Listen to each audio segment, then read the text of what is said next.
1.7 million. Tinalo ko pa si Alvin TV. Maraming racket, mamaya mga lakal pa ako. Hindi lang manager, jowa ko na si Goku. Ano lang, nagbabiroan lang kami. Masyado kayong chair mo, hanggang ngayon mga marites pa talaga kayo. Ba si Rosmar daw nagpaalam sa inyo bago siya magbukas ng parisan niya sa Laguna? Actually, sa TikTok, magkatad kami ni Madam Rosmar, nagsabi niya sa akin, magtatayo siya ng paris, nagtanong pa nga siya kung may kita. Sabi ko, mayroon naman pero hindi masyadong malaking kitaan dyan. Tama lang, ako naman kasi ang mindset ko lang dyan is makapagpasahod ako sa mga tao ko, bumalik yung puhunan ko, ma-shoulder ko lahat ng expenses ko kahit. Ba may nag-content na may mga properties ako sa Rizal? Meron naman sa Facebook. Congratulations! Hindi pa nga ako nakating sa Rizal, may properties na ako doon. Alam mo, ano kayo, advance. Nakita kababayan kita, summer din ako. May nakita ako, may mga properties ako. Tapos may nakalagay pa ko, makita ko ng 1.7 million. Tinalo ko pa si Alvin TV. Ano mo na kayo, no? Ano yun? Ano Shein? Chika kami dito, guys. Nakungita, hindi ko alam yung Shein akin. Ibang brand sila tayo. Wala, marami na. Marami na. Abangan yung Diwata Paris over Luzon, Visayas, Mindanao. Wow! Wala. Gusto mag-franchise. Already na po tayo for franchise. Pumunta kayo sa aking Facebook page, Diwata Paris. Pwede. Diwata Paris over fan page yung ating Facebook page. Nakapost ako doon sa previous post ko, scroll nyo lang, makikita nyo doon yung mga franchise kung paano kami franchise. Nakalagay po sa page ko. Sa page mo? Meron ako previous post na kung saan kayo mag-message, yun ang kakausapin. Meron na doon. Lahat lang na may gusto, yung ayaw. Wala naman problema. Pwede ba dito sa magkano po pag magpa-franchise na Bawal ko i-reveal, hindi kasi ako na yung pag-usap doon kung sino ang ano. May opisina ka, may opisina. Si Coco Martin. Meron akong team doon na para doon sa mga franchising na sila yung Online ako, pupunta ko sa opisina. Pagod na pagod sa si Idol, Diwata. Maraming racket, mamaya mga lakal pa ako. So, big sabihin Idol si Coco Martin na. Humble. Yung manager mo, Coco Martin. Ayaw ang manager ko si Coco Martin, kausapin. Yes, Hindi lang manager, jowa ko na si Coco.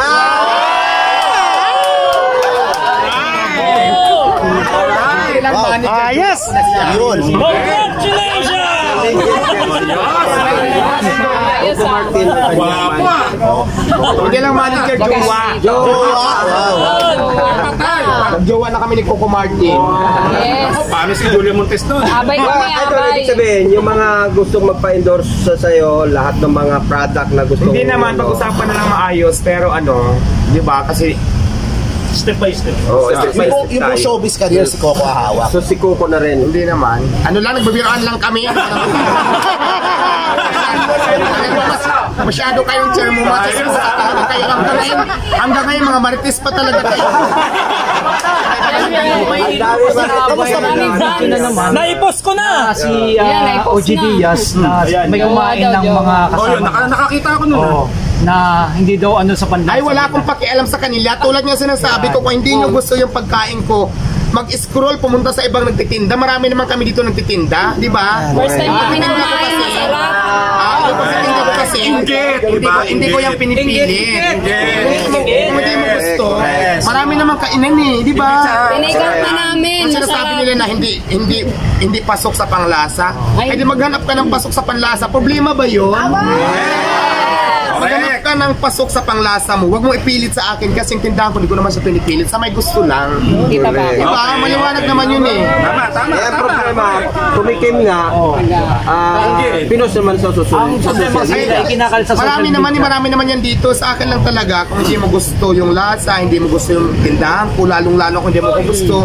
Ang dami dyan. Hindi lang naman tayo magtinda ng Paris. Marami. Super dami. Yes. Lalo na ngayon. Tumawid Totoo lang po sila. ba si Rosmar daw nagpaalam sa inyo bago bago siya magbukas ng parisan niya sa Laguna? Actually, sa TikTok, magkachat kami ni Madam Rosmar, nagsabi niya sa akin, magkatayo siya ng pares, nagtanong pa nga siya kung may kita. Sabi ko, mayroon naman pero hindi masyadong malaking kitaan dyan. Tama lang, ako naman kasi ang mindset ko lang dyan is makapagpasahod ako sa mga tao ko, bumalik yung puhunan ko, ma-shoulder ko lahat ng expenses ko. Kahit nga bumalik ka na yung puhunan, wala nang tubo, okay lang sa akin, basta magtuloy-tuloy lang, di ba? Oo, ganun. So okay lang po sa inyo tayo siya sa Laguna? Nagtayo sa Rosmar, wala namang problema doon, malayo naman kami at saka pira niya naman yun eh. Di ba? At saka customer choice pa rin tayo kung saan nila gustong kumain. Diba? Kahit magtabi-tabi tayo dito, pares-paresan, hindi naman natin po didiktahan yung mga customer kung saan nila gusto kumain. Kasi in the first place, pera nila yan, sila ang masusunod dyan. Tapos yung mga nagreklamo na hindi pasok sa panglasa, hindi masarap, eh yung kumain sa masarap, huwag nyo nang pabain. Ganun lang kasimple, napaka-busy. Kasi hindi ko naman siya pinipilit sa inyo kung ayaw nyo. Diba? Nagtitinda lang naman ako doon para sa may gusto. O diba? Barangay ko sa Karuatan, pasyalan niya si Diwata, ha? Marami nagsasabi, hindi masarap, hindi maghanap ka ng masarap. Marami nagsasabi, hindi pala sa hindi ko maghanap ka ng paso sa panlasa. Problema ba yun? Napakasimple lang. Para magtalak pa tayo sa sinabidya. Para ano? Ano ang motibo? Bakit mag-hysterical ka sa social media pa? Di ba? Busy. Hindi pala paso sa panglasa mo, di huwag ka nang bumalik, huwag ka nang umulit, maghanap ka ngayon ng paso sa panglasa mo.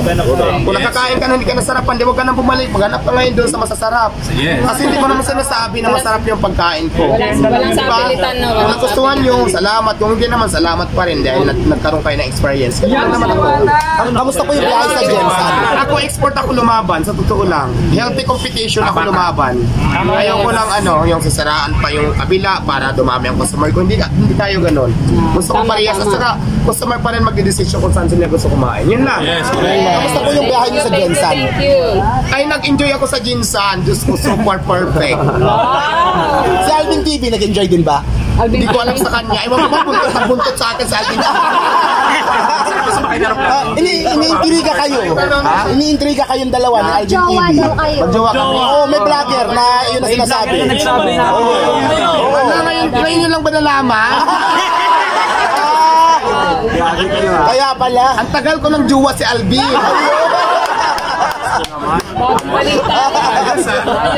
Ayun pala. Confirm na, magjowa kami. Nalig pala yung vlogger, nalig yung vlogger. Baka nanonood yung jowa ni Alvin.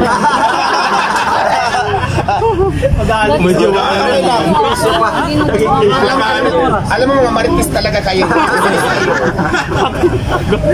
Wala pa rin kayong pagbabago ng mga maritis pa rin talaga kayo. Si Art. Ano experience sa aeroplano? Dali lang. Ay, nakakatakot. Parang plano ko nga talaga sumalo na lang, sabi ko. Hindi nakakatakot talaga, nakakakaba. Lalo na yung paakyat, tapos biglang gaganon. Buti hindi ka hindi mo sinabi, para! Para sana ako, hindi ako nalahin. Bawal pang tumayo. Sabi ng flight attendant, yan ka lang, bawal. Wala pa na pa-picture na stewardess sa'yo? Ano papunta ko dito, mayroon isa lang. Isa lang, ah. Natakot pa nga eh. Natakot. Hindi nabilib sa kasikatan mo. Ay, hindi ako sikat ha. Hindi ko nikin na sikat ako. Bahala kayo dyan. Ako. Yan si Diwata. Pero sa Sikat na. Mga marainon. Ano ba yung sikat? Talent si Vice Ganda eh. Okay na tayo, Nick? Ano masasabi mo dyan? Ano pa ang tanong? Ay, doon tinatanong ka ng mga taga-Samar, kailan ka daw uwi? Nga pala. Summer din ako. Summer, mga kababayan. Kailan ka daw uwi?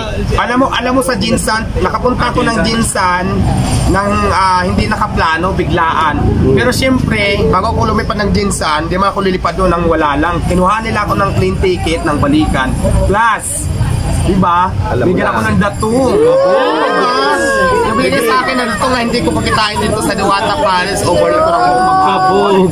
Di ba kaya nag-gabta ka mabait si Madam? Nag-enjoy talaga ako sa Jinsan kasi unang-una nagkita kami ni Mami D.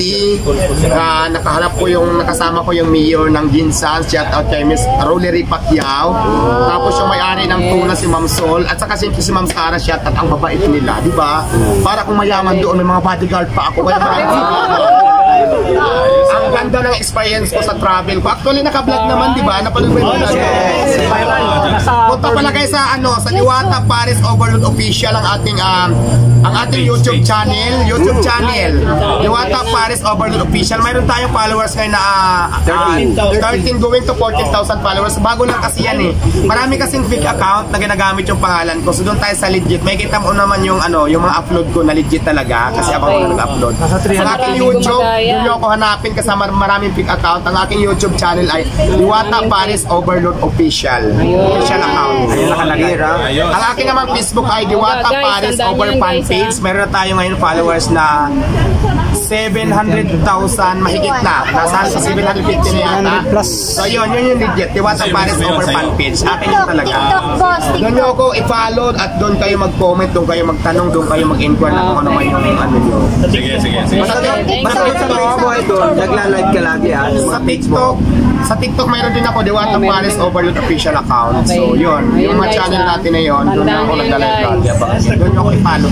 Marami kasi ngayon gumagaya ng account ko, nagpapanggap kung ano ng mga gaming na hindi ako. Ang inaano ko lang na huwag kayo mag-follow sa fake account kasi hindi naman ako yan. Tapos baka kasi kung ano ang gawin niya na sabihin na ako, di ba, magpanggap, di ba magamit sa hindi maganda yung page ko, nagkakala nyo ako. So, kaya sana maging aware kayo. Kung gusto nyo talaga akong i-follow, Diwata Paris Over Fan Page sa Facebook. Sa YouTube channel ko naman, Diwata Paris Overload Official account. Ang followers ko pa lang at sa ngayon ay nasa kulang-kulang 14,000. Ayun. Okay. Yan lang. Thank you. Okay, sige. Hindi nakababayan mo si Buya Bunda. Bag? Mag-meet ba kayo? Hindi, wala naman sinasabi. Ako naman maging feeling ko sa kanya, no? Kasi sabihin ko ka ba para may pag-meet sa akin. Kilala ko siya, actually idol ko pa siya na matagal na. Kaya lang siyempre, tanong muna mag-meet, pwede mag-meet kami nang wala lang di ba? Hintayin na lang yung invitation. Madam Boy Abunda, ano yan? Timo siya na titingnan lang yan talaga naman celebrity. So alam naman na pagpunta tayo doon, may pag-meet tayo nang wala lang, di ba? Siyempre, may appointment, bakit hindi, di ba? Kaya ko naman maging feeling ko sa kanya, hindi naman kami close.